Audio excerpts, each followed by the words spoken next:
Hello, and welcome to Jonathan Tobin Daily. I'm JNS Editor-in-Chief Jonathan Tobin. Thanks for joining me for another discussion on the most pressing issues in the Jewish world. Please like, subscribe, and give us good reviews when you listen to the show. Now let's get started. As far as groups like Jewish Voice for Peace and the Nexus Project and their cheering section at the New York Times are concerned, what the Heritage Foundation is doing is pretty much the end of the world. The Washington think tank has been at the center of a set of democracy is doomed conspiracy theories floated by the American left for the last 3 years. But the current indictment of Heritage isn't about Project 2025, their attempt to set forth a general agenda for what ultimately turned out to be the Trump 2.0 administration in the manner that such institutions on both ends of the political spectrum are always trying to do. Instead, it is now being demonized for seeking to do something about the unprecedented surge in anti-Semitism in the United States that has been raging since the Hamas-led Palestinian Arab attacks on southern Israel on October 7, 2023. Heritage's Project Esther is an attempt to address a crisis for not just Jews, but for the country as a whole, which the Biden-Harris administration and much of the American Jewish establishment largely failed to address, let alone successfully fight. The Project Esther report was first published in October, weeks before the presidential election. It was the focus of a major effort by the Times national investigative reporter Katie J.M. Baker, and made clear its bias right in the title of the lengthy article published on May 18th called "The Group Behind Project 2025 Has a Plan to Crush the Pro-Palestinian Movement," along with a video that summarized it. The conceit of the piece is that Heritage's Project Esther is the script that the administration of President Donald Trump has been following in its efforts to deal with the targeting of Jews on college campuses by pro-Hamas mobs since October 7th. More to the point, the article claims that both Heritage and Trump aren't interested in anti-Semitism. Instead, it is alleged that they see the situation in academia as an opportunity to roll out a plan to impose authoritarian tactics that are a blueprint for a scheme to subvert democracy throughout the country. To make that case, one has to accept the terminology and the premise of those who have been organizing the demonstrations, encampments, and building takeovers by students, faculty, administrators, and outside agitators chanting for Jewish genocide from the river to the sea and anti-Jewish terrorism, globalize the Intifada, and saying that they aren't anti-Semitic. According to the Times, the outpouring of support for the mass murder, rape, torture, burnings, and kidnapping and wanton destruction on October 7th, and then opposition to Israeli efforts to eradicate the Hamas terrorists and others who committed those atrocities, is merely pro-Palestinian activism. The acts of violence and the openly anti-Semitic objectives, including the destruction of Israel and the genocide of its population, in addition to the language used by this movement, are bizarrely rationalized and justified as expressions of idealism and support for human rights. That is how the Times defines pro-Palestinian, and the widespread support for eliminating the one Jewish state on the planet is reported as mere criticism of Israel. According to the newspaper, whose coverage was echoed in far-left outlets like Democracy Now! And the Islamist Al Jazeera, the opposition by both Heritage and the administration to the takeover of academia by those who think discrimination against Jews, but not other minority groups like African Americans or Hispanics, is an outrageous attempt to subvert democracy.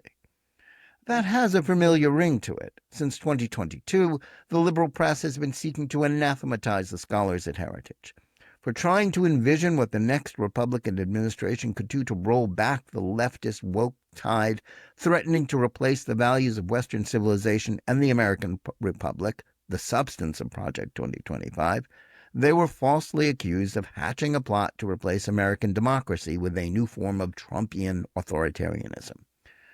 Project 2025 was a major Democratic talking point last year during the presidential campaign, and it obviously scared the Trump campaign enough for him to repeatedly disavow it. Strictly speaking, his denials of complicity in Heritage's project were entirely truthful. The think tank's effort was launched at a point in time when it wasn't clear that Trump would be the GOP's presidential candidate in 2024. At that point, many of those who cheered the effort could have easily envisioned some of the proposals outlined in the report being implemented by Florida Governor Ron DeSantis, who, as the Times has noted, has already championed the same efforts to defend Jewish students and oppose woke ideology that is fueling anti-Semitism in his state. Trump's campaign had no input on what Heritage published, but the agenda they were hoping that the next Republican president would act on was entirely in sync with Trump's understanding of the forces inside and outside the government that had done so much to sabotage and undermine his first term, as well as what needed to be done to thwart the takeover of American education by so-called progressives. Once he won last year's election and began a second term, determined to roll back the liberal-dominated administrative state and the way the woke catechism of diversity, equity, and inclusion, DEI, was harming American society and government, it was hardly surprising that he was acting on some of the same imperatives outlined in Project 2025.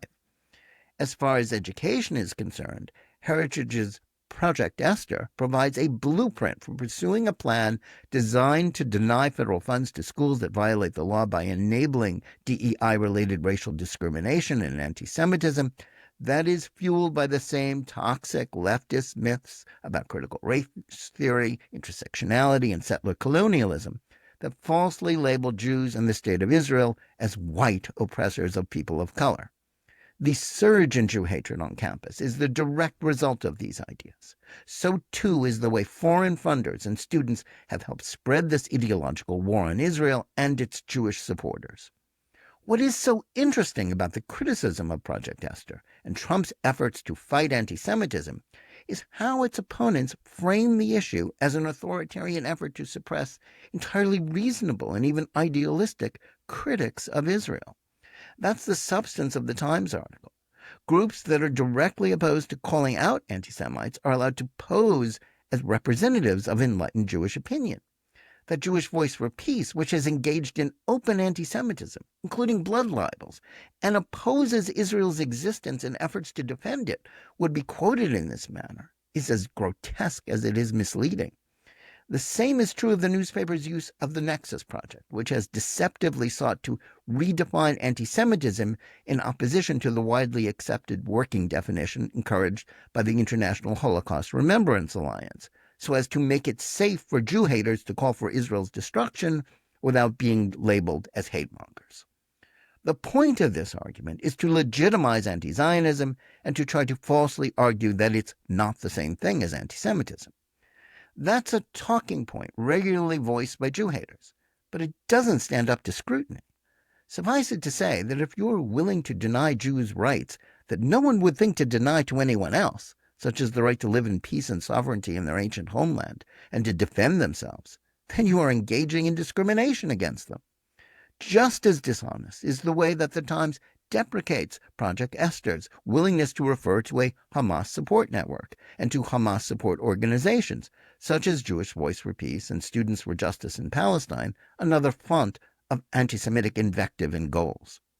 In doing so, Heritage is simply being honest about this network of people and organizations that are devoted to the dismantling of Israel, the denial of Jewish rights and history, and the active targeting of American Jews for intimidation, silencing, and even violence, as we've seen on hundreds of college campuses in the last 19 months. By seeking to call out these lawbreakers, whose activities would never be tolerated, let alone encouraged by college administrations, were they directed in any other minority group, Heritage and Trump are simply demanding enforcement of the law that forbids the funding of institutions that violate Title VI of the 1964 Civil Rights Act. And they want academic institutions to reject the toxic teachings that help normalize such aberrant conduct and hatred. Taking such a position has nothing to do with suppressing free speech or destroying democracy, and any assertion to the contrary is simply an effort to confuse the issue and provide cover for anti-Semites and supporters of a terrorist group. Yet for so-called progressives, this is not just the thin edge of the wedge of right-wing Trumpian authoritarianism. In order to discredit Heritage, those supporting this anti-Semitic surge are seeking to gaslight the country and tell us that the people trying to defend Jews are the real anti-Semites. That's the substance not only of the Times' slanted news coverage of this issue, but also of the writings of some of its left-wing columnists like Michelle Goldberg. She hasn't made any secret about her own version of criticism of Israel, which involves not just falsely labeling its democratically elected government as authoritarian, but invoking opposition to Zionism and its existence as a Jewish state. In a gobsmacking analogy, Goldberg claims those behind Project Esther, like the admirable heritage scholar Victoria Coates, are somehow akin to anti-Semites of the past, like those who favored appeasement of the Nazis like Charles Lindbergh. What Goldberg disingenuously ignores is that organizations like Heritage and even leaders like Trump are the ones fighting to save the liberal culture that allowed Jews to thrive in the United States, not the pro-Palestinians. It is progressives like her and other anti-Zionists who seek to destroy that culture and replace it with woke leftist ideologies that, as we've seen since October 7th, condone and justify anti-Semitism. Part of that involves smearing Christians who support Israel as anti-Semites who only want to bring on Armageddon, as did Detroit Free Press editorial page editor Nancy Kaffer, who echoed the Times' disgraceful attack on Project Esther as being linked to Jew hatred. Boiled down to its essence, the leftist critique involves a willingness to see those who oppose the murder, rape, and kidnapping of Jews and the destruction of the Jewish state as bad people who should be viewed with distrust. At the same time, they want us to believe that those pro-Palestinian advocates are not haters of Israel and the Jews, even though they celebrate or rationalize October 7th and oppose efforts to prevent Hamas from repeating its crimes. The label pro-Palestinian is equally dishonest. Anyone who wishes the Palestinian Arabs well would want them to be free of the rule of Islamists like Hamas, a terrorist group that preaches endless war on Jews in Israel and seeks to sacrifice the lives of Palestinians. Genuine friends of the Palestinians would welcome Hamas's destruction and called for it to release the remaining hostages it took on October 7th and to surrender. Those who wished the German people well in 1945 would not have called for a ceasefire with the Nazis that would allow the Adolf Hitler regime to survive World War II, but urged a swift Allied victory that would allow for that country to be rebuilt as a democracy. Still, that's what Project Esther's critics of the Times and elsewhere are doing with respect to the baby killers and criminals of Hamas, as well as opposition to Israel's justified campaign to defeat them. In this context, it's clear that the functional meaning of pro-Palestinian in 2025 America has nothing to do with the welfare of the residents of Gaza. A pro-Palestinian is now someone who opposes Israel's existence and supports, whether openly or tacitly, Hamas's war on Israel's existence. Though they mendaciously label Israel as perpetrating a genocide of Palestinian Arabs, they are the ones advocating for the genocide of Israeli Jews. It is a sad fact that Palestinian nationalism, whether the version exemplified by Hamas or the equally intransigent one displayed by the Palestinian Authority, is inextricably tied to a century-old war on the Jews that they stubbornly refuse to end. The same is true of those who support them from afar by labeling Israel's existence as illegitimate. It would be better for all concerned if this weren't so. But it is now undeniable that those who claim the title of pro-Palestinian are indistinguishable from anti-Semites in their rhetoric and intentions. Liberal Jews who dislike Trump because of partisan leanings and who distrust Heritage for the same reasons should not be deceived by the effort to convince them to reject Project Esther and the administration's long overdue enforcement of the law to protect Jewish students. Project Esther is no conspiratorial threat to democracy. Instead, it is a much-needed clarion call for reading colleges and universities of Jew hatred that deserves to be cheered by those who care about Jewish safety. Its opponents are a clear and present danger to Jewish life that should be labeled for who they are, the allies and fellow travelers of a pro-terrorist movement that seeks Jewish genocide.